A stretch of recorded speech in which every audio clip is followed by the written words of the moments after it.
Hi, everybody. This is Jay Gruenke, founder of the Balanced Runner System. I've been helping runners from beginner to Olympian improve their form and performance since 2003. And I'm here today with Stuck at Home running form tip number 10, which is a great core warm-up that you can do pre-run. So the past couple days, we've been talking about how to use your core and how not to use your core when you run. So if you didn't see the previous two videos, definitely take a look at those because it's really important background information here. But you can set yourself up for success when you run by making sure that your core is prepared to do the things that a core needs to do. I use the term core action for this rather than core stability, because your core stability, although it means different things to different people, tends to imply that you should hold your core still. And that's wrong. There are specific things that your core needs to do. Again, check out video number 9 for that. And those are actions. And so I talk about your core action. And that doesn't mean loosey-goosey. It's very specific. And it's a skill that every runner should develop. The most important skill a runner can have, actually, in my almost 20 years of experience. You can improve each run that you do. And this is still true for me, even after knowing this and building the skill for so long. I warm my core up before I run. And when I do, my runs are a bit better than if I hadn't done that. So I'm going to show you one possible core warm-up, one that works really well, and it also helps you build your skill. And I have worn stripes for this, so you can see how I move. Hopefully that's going to work. And I'm going to adjust my camera so that you see me on the floor, which is where I'm going to be. So hopefully you're not seeing too many dust bunnies here. This is going to work well for you if you can sit pretty comfortably with your legs extended. They shouldn't be ramrod straight. The knees can be bent a little bit. But if your hamstrings are too tight for this position, I'll show you an alternate way to do this exercise in a minute. But first, so you want to put your hands right by your heart, elbows sticking out as much as they need to be. We're going to talk about arm technique in a future video, I promise, or probably a series of them. But for now, just take my word for it. You can even touch the knuckles of your two hands together to help you stay like this. But don't press them because they will shift a bit relative to each other. And what you're going to do is shift yourself so that you lift one buttock off the floor, just enough that you can slide it forward and put it back down again. Do not do a size of a movement that causes any discomfort, any feeling that you have to push to make this happen, any stretching, any strain or pain. So we want to find a range of movement that feels completely comfortable. And then as you go through this warm-up, you'll get warmer. That's how warm-ups work, right? So you don't start by pushing it and hurting yourself. So don't do that. Then you shift the other way and you lift until you can lift the other buttock off the ground, move it forward a bit, and put it back down again. And repeat. So you are walking on your rear end. Now take a look at my shoulders. They are not tipping, right? They're just moving side to side. You can do it backwards too. This is actually less applicable to running, unless you run backwards. You probably don't. Too. This is actually less applicable to running, unless you run backwards. You probably don't. So no need to do that. You can if you want, but it's not an important part of the warm-up. So again, you may be tempted to do it like this, to tip your head, so you're keeping your spine straight, and then tip your head. Now, notice what happens here, that my distance from armpit to hip is staying the same on both sides the whole time. I am walking forward, it's true. But I'm using my core muscles isometrically in that case. They're holding at the same length. This is the opposite of what a runner wants. Because you don't want to be running down the street like this, do you? So there's a direct translation from this action to how your running is going to look, right? And work, more importantly. So for speed, I'm going to back up again, but stay on the carpet for some comfort. So again, you want to move yourself sideways. And when I do that, hopefully you can see the stripes on my shirt, bunch up on this side and move farther apart on this side, right? So I'm lifting this hip, and it's active. I mean, I wouldn't be able to do it if I didn't shift my weight all the way over here. And again, direct relationship to how it works in running. Weight on the standing leg, and that means your head is going to be over your standing leg. But my obliques on this side are doing a little bit of work. I feel that. That's how this activity actually warms you up for running. And again, move it forward. And it's actually better to do a lot of smaller steps and get them quick. You can see, row, row, row your boat.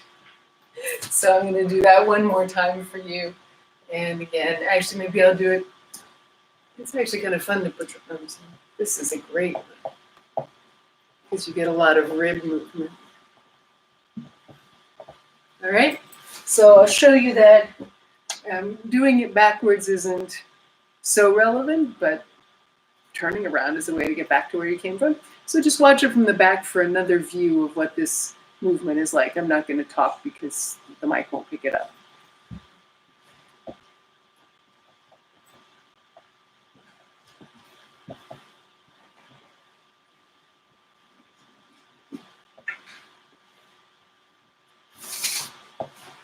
All right, so if your hamstrings are too tight for that, you can do it on a flat bench or even a tabletop, because this is a movement that you're using your core muscles to do. Your legs don't have a job. They just stay basically relaxed. And so it's okay if they're dangling off the edge of a table. When I do this as a warm-up, like in a park before I go run, I will often sit on top of a picnic table and just let my legs dangle off. So that's an option. Or you can do it on your kitchen table at home, though if you've got kids, don't let them see you do that, or that might backfire badly. Just a moment, I'm going to get a piano bench.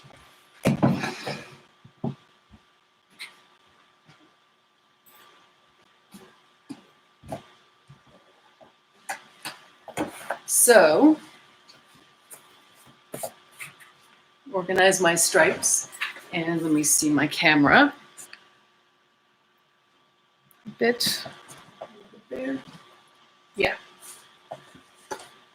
Oh, this is a little narrow for bench, so I'm going to go all the way back until the backs of my lower legs are touching the bench, and my feet are actually dangling a little bit. And then I can just do the same thing. And that should be easier for your hamstrings. And then you can just push back, and then we'll do it again.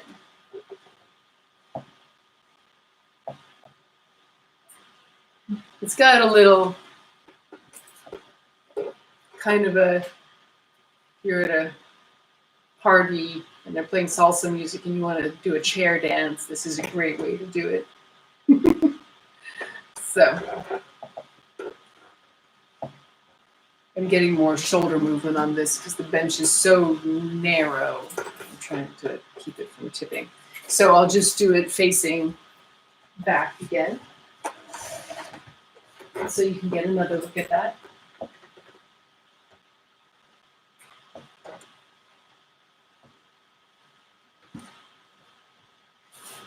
So you shouldn't be holding any muscles at all when you do this. The whole object of the game is how to find a sort of a loose and relaxed, and what is the minimum you need to do in order to walk forward on your rear end. Because that way you reduce a lot of the extra tension that you're taking into your running and your torso muscles, front and back, that are going to stiffen you and make running feel less pleasant and interfere with healthy form. And you're really warming up all the muscles that do this action and that do this action, so that they're, first you've primed your nervous system to recruit them by doing it right before running, which is the biomechanical advantage of having a really running specific warm-up before running. And then you've also just got them warm and ready to use, and again gotten released tension in the muscles that would interfere with your using them. So your actual, this is a larger core or trunk movement than you will likely actually use in running, but you just let your nervous system figure that out. Don't prevent your core from moving when you run, and you know, let your legs do their work. And you should find that your running feels a lot smoother and easier. It is important after you do this to also do the calf warm-up that I've given before, and I'll put a link to that in the description below, as well as a hip warm-up. And I'll put a link to that in the description below as well. There are a lot of variations on what's possible there, but I have my own favorite protocol that I've been doing for years, and I'll share those videos with you here, as I have many other places as well. Now, if you are having problems working out how to do this without your head tipping, but instead keeping it level like this, see the difference in what the spine and this here's keeping your head level, here's tipping your head. Yeah, the striped shirt is doing a good job, I think, in showing the difference. If you are having trouble working out how to do this version, I have a 13-minute free audio lesson that I'll also put the link to in the description below. It's called How to Shift Your Weight More Evenly. And I get rave reviews from people about that lesson, about how much more even and easier their running feels after doing it. So that's not even an opt-in. You can just go straight and play the lesson off of SoundCloud. So I put that in the description below, and then I'll also put a link to my Mind Your Running Challenge, where I teach how this connects to everything else that you need to do when you're running. So that's just a free 10-minute lesson a day for a week, helping you feel how to organize your core and your legs and your arms and your lean and all of that, and just get you armed with the basics in short order. So I really, really recommend you do that if you haven't, because this is just one piece, and Mind Your Running helps you get all the main pieces of the puzzle. All right, so I hope that's helpful to you. I hope it helps you enjoy your next run a little more. It's even just a great break from your desk if you need a little movement break. Gets everything moving, gets your breathing much freer and easier, and reduces stress for sure. So thank you so much for watching. If you like this video, please hit like so that YouTube knows that it's a good video and will share it with other runners who need this information. Please subscribe to my channel if you haven't, so that you don't miss a video. And please check out all the other great resources that I have for you on balancedrunner.com. Thanks very much. I will see you tomorrow.